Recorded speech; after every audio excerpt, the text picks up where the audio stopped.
What's up, guys? We are back with another NECA Toys TMNT review, jumping back into the Universal Monster mashup line with the one and only Leonardo. Now, as of this review, if you've caught all the other Turtle reviews as of late, it's the same story. This guy's not out, he's not hit stores, he's not shipped yet. I went the China route, I got him from AliExpress, I paid the ultimate price, and his box also took an absolute freaking beating. I mean, it looks like someone just sat on him. So we've got that to contend with, but I'm just here for my boy in blue. So we've got our Leonardo as the Hunchback, which is a definite departure from, well, everything, because this isn't one of the characters that was represented in the vintage line, so NECA's going a very different route, but they're also definitely doing a storage shell turtle homage with this as well, so I'm super curious to see exactly how this guy works. Now, he comes in the same style packaging that Raphael had, so it's an ultimate style box. You've got a big shot of Leo there on the front. The spine has got some cross-cell for Raph as Frankenstein, Mikey as the Mummy, and then some other figures that we already know about, shrouded in shadow. And then the back has got product shots, you know, kind of like an old movie poster showcasing what this guy comes with. Now, he is in an ultimate style box, so you do get that slightly premium presentation. So pop the flap open, and then you've got a big shot of him there on the inside, and then you've got your figure there in that big window. So, you know, if your box isn't thrashed all to hell, he's going to look pretty cool in or out of the box. So let's do it. Let's pull him out and take a look. And here we go, out of the package are Leonardo as Igor the Hunchback. I've really been looking forward to getting a hold of this guy. I mean, you know, I've said it a million times, Leo is my favorite turtle. So I'm kind of, you know, twofold for why I want this one. I want it because it's Leo, but I'm really curious to see what they did to make this guy so cool because, well, it's a weird choice to me when we think about the larger Universal monsters, that Igor is a choice at all. The Hunchback is a choice at all. There's so many other more high-profile monsters, yet he gets this. It almost, to me, seems like somebody at NECA playing a joke on people like me who love Leonardo, because I do think this is a really cool figure. I think there's a lot of cool stuff that's been incorporated into it. I just kind of wish that it wasn't Leo. That's really where it starts and stops. I kind of wish he got something that I liked a little bit more, but they kind of make up for it a little bit because this is, like, what, the first storage shell turtle in a really long time at this point, so that's kind of cool on its own. This guy is still very, very much par for the course when it comes to, well, I say the line. We only have one figure so far beyond Leo, but he's still pretty similar to Raph as Frankenstein's monster when it comes to moving around. These figures are definitely form over function because there's a lot that he really just can't do. So for starters, I mean, look at the profile on this guy. He's humongous. He's really, really, really big, and as you might expect, that's going to cause some problems with moving him around. So as far as articulation goes, you know, he is, well, he's hunched over. He's a hunchback, so his head sticks forward. You know, it's not just sitting on the neck, it's jutting out of the neck. So he goes up and down, and then you've got your tilt side to side, but it's, you know, it's a bobbing side to side, and then rotation is one of these numbers. So you've got movement, and it does move pretty well, but it's not standard movement, I suppose. The arms go out at the shoulders. They, of course, are going to rotate. You've got to watch your shell back there, but he's going to go all the way around. Watch your swords also. You've got rotating elbow, and we've got double jointed elbows, but because he has such big elbow pads, the straps, they can't do it. It's that, I don't want to say weird joint, but it's that very NECA elbow where it's like the little tube inside, like what the original movie Casey Jones had. So it's in there. There's two joints, but it's just a 90 degree. You do have full rotation though, so that's really good. You do technically have two spots. It rotates at the top and the bottom. We've got hinges and rotation at the wrist, so normal stuff there. He does not have anything at the torso, and I'm sure you can see why. It's a turtle anyway, so that's not too surprising. They never really have anything in the chest to begin with. He's pretty limited at the waist, though. Like, all he can really do is this. Again, not that crazy for a turtle still, but it is limiting. I mean, limit is a limit. So he can shimmy like this. The legs go out about that far, which is still okay, just not super dynamic. That's really the name of the game here. He moves, but he's not going to be super dynamic by any means. He kicks forward only about this far. Kick backwards slightly. It's the ball socket hips, so you can twist up there also. Knees are just as limited as the elbows, maybe more so really, because they don't even really go 90. If you push them, they might. But you've got, I think it's a double. It's really hard to see because there is, again, a crazy, crazy big pad and strap in the way. So he's got that. And you do have rotation at the knee as well. It's a full rotation, so you've got that sort of joint that goes up into the thigh. And then we've got a rocker, and we've got hinges down at those ankles. Pretty good range there. If anything, that's probably the most normal joint on the figure. We will talk about the shell because it does articulate also, but we'll talk to that once we get further into this one because it's, by and large, one of the biggest aspects of the figure in general. So he does move, like, okay, but it's definitely one of those things that this guy is form over function. He's supposed to look gnarly and crazy and just ridiculous on your shelf, and I think he very much accomplishes that, but the design in many ways does sort of get in the way of him being super, super articulated. A lot of the joint work is there, but the elbow pads and the knee pads in particular really lock those areas down quite a bit. But this is where I say I really don't care. Like, I really don't care. This guy, it's about the looks. Like, this is about the idea and the aesthetic, to make him as grotesque and oddly shaped. I can't stress that enough. He's so oddly shaped. He's really, really weird as possible. And, you are going to run into the articulation challenges. There's no way around it. I'm quite certain that's just the way it's going to work with a lot of these figures to make them as close to that mashup movie idea as possible. You're going to lose some articulation. But I think the cost is worth it on this figure. Like I said, I think that the Hunchback Igor is a weird choice for this line kind of in general. I'm not saying it doesn't work because it definitely works here.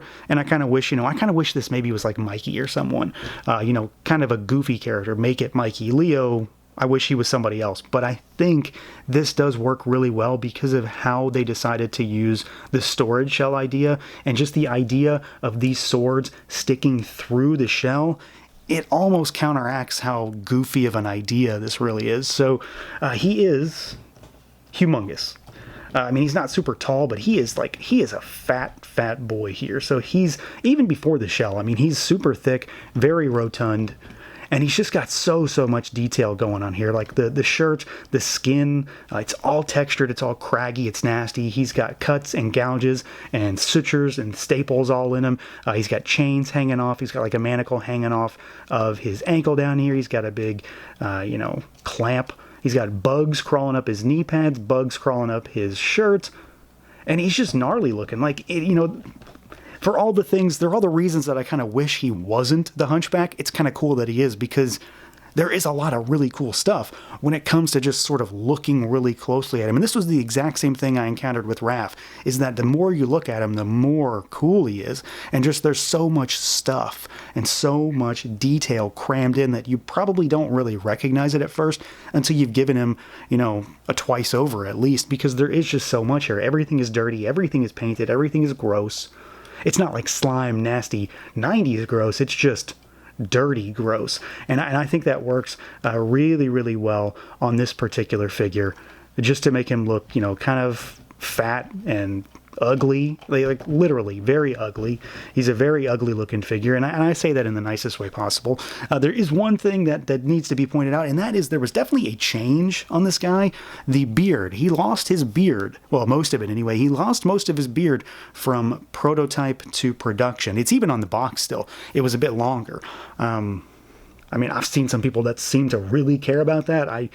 I could take it or leave it. It doesn't matter to me. But he has got the most doofus kind of look on him ever. So you've got this really I get like a Cletus, the slack-jawed yokel look from The Simpsons out of this guy.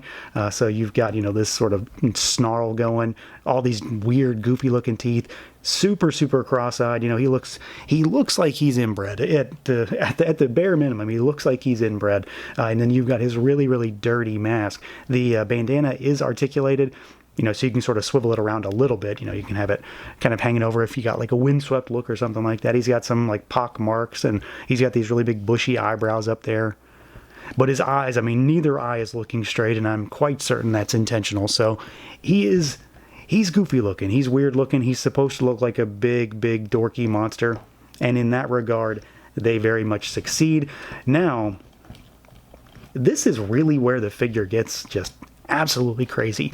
So in the vintage line, there was the storage shell turtles. And to this day, I will probably still say that they are the best non-wacky variant turtles when it comes to the entire line. Like, they have the best sculpts. I love the storage shell aspect of them. I love their expressions, all of it. I love storage shell turtles. So when I saw that Leo had that, like, it's like, oh, come on. You make him into this sort of character that I really don't want him to be, but then you give him this kind of thing, and it all just sort of starts to outweigh itself.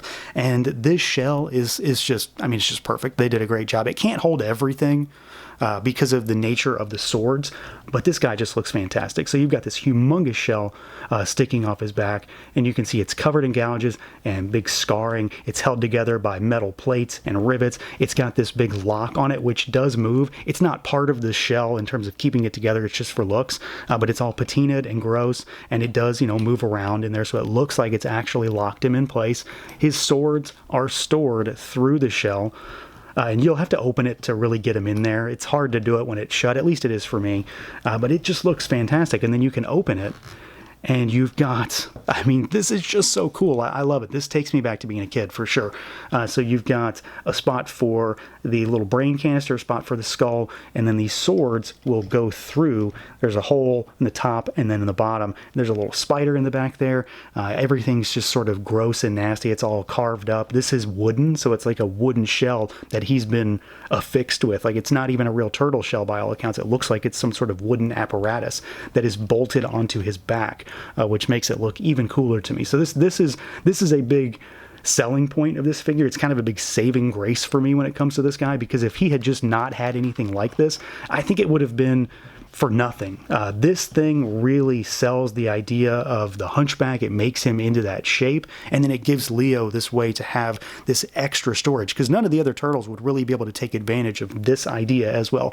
Donnie would have, but it wouldn't have had the same impact as having the crossed sword. So I think they did a really cool job translating this kind of mashup idea. Whether I think Leo is deserving of being the Hunchback or not is irrelevant, because at the end of the day, he looks just freaking amazing. And then as far as some size comparisons go, here is our Toon Leo, the disguised Leo, with our Hunchback, to give you an idea of what they look like, because that's a good baseline, the Toon figure, and you can see just how huge our Hunchback is by comparison. But I think a really good indicator is Frankenraff, because he's a big figure, but Leo is a lot bigger in just many different ways. They're basically the same height, give or take a little bit. Raff's got a little bit of height on him overall, but Leo has so much more bulk, going front to back, side to side. Basically, he's a big fat boy. And then, let's do, because he's handy right now, here's Toon Usagi for something even smaller. And then let's do a normal 6-inch Hasbro figure. So we'll take Leo aside, and we'll put in classified Crocmaster to give you an idea there. So you can see, I mean, in terms of height, not too crazy when it comes to this line. It's all about the bulk and just the overall girth of a lot of these figures. And then one more sort of normal Hasbro figure, but in a slightly smaller size. Here is a Wolverine from Marvel Legends. Of course, he is a little bit smaller than your average 6-inch Hasbro, but I think it gives you an idea of just what you're working with here.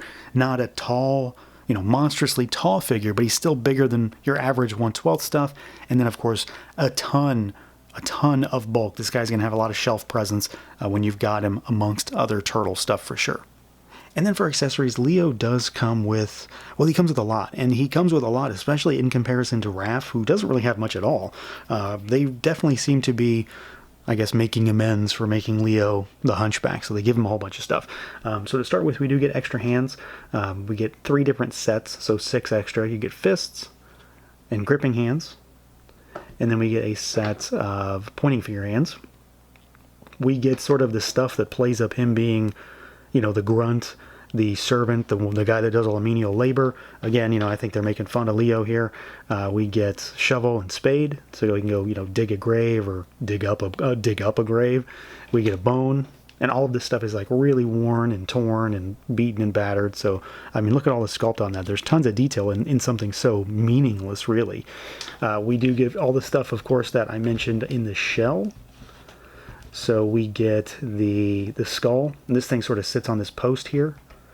and it's just a skull. I mean, it's just a human skull. I say that like that's normal, but that's what it is. And then we get this sort of brain canister, which has like the dials and these vials and all these contraptions and bits and bobs, and it's made in such a way that it looks like it's suspended in there. So there's a peg on the lid, and there's a hole in the brain, so you can take it off if you want Leo to hold it, if you want to try to give him a brain, and then you can put it back in there. And I do find that this thing needs to sit in a specific way to sort of work, so that it's not pushing the shell apart, because it is kind of big. And then we've got our swords, which fit in there crosswise, so we can seal them back up. And then, we've got our two swords. These are really big.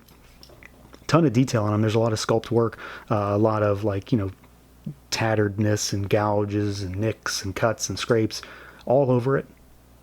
He's got these little mace balls on the end, and there are even instructions on the box to say to not force them in the hands, and I can see why, because that's not going to go through this hand.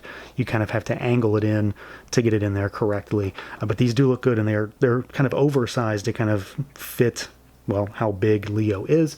And then last, because, again, a lot of stuff, they give you something that kind of plays up the idea of Igor, because, with like a torch or something like that. But in this case, it's a flame effect for both swords, and these are unique effects too. So they're kind of heavy. They do kind of weigh the swords down. They're very much thick plastic. They're not hollow or anything like that. Well, except for the slot for the sword, but they do look good, and they do have kind of like a little yellow hue at the bottom to make it look like they're glowing and they're actually on fire. So he does come with a lot, especially in comparison to Raph, who has, by comparison's sake, very little. So there's a lot of different options here, and again, you get the cool factor of being able to put at least a handful of this stuff inside that shell. So yeah, overall, despite my own personal gripes about the fact that I wish Leo got a quote-unquote cooler monster, this mashup absolutely works. I think the idea of incorporating a turtle into Igor the Hunchback works really well, just because of the idea of being able to have this big massive shell on his back to sort of accentuate the hunch. And then of course the fact that it works really well for Leo, because it gives them a way to use the shell and the hunch as a way to store his swords. And then of course they also brought back Storage Shell, which works really well for me just from a nostalgic perspective, not to mention the fact it's a really cool play feature on the figure itself. Beyond that, of course, he looks fantastic. It still may not be my preference for Leo's monster, but he looks cool, and that's ultimately what it comes down to. He looks really cool, and it's a fun action figure. He does suffer a little bit in the articulation department just because of the way this design works, but ultimately I think this is very much a form over function line, and it exceeds really well when it comes to doing what it sets out to do in terms of mashing up Universal Monsters and Turtles. So that's going to do it for this look at the NECA Toys Universal Monsters Leonardo as the Hunchback. Let me know what you guys think. Feel free to like, comment, subscribe, and share, and until next time.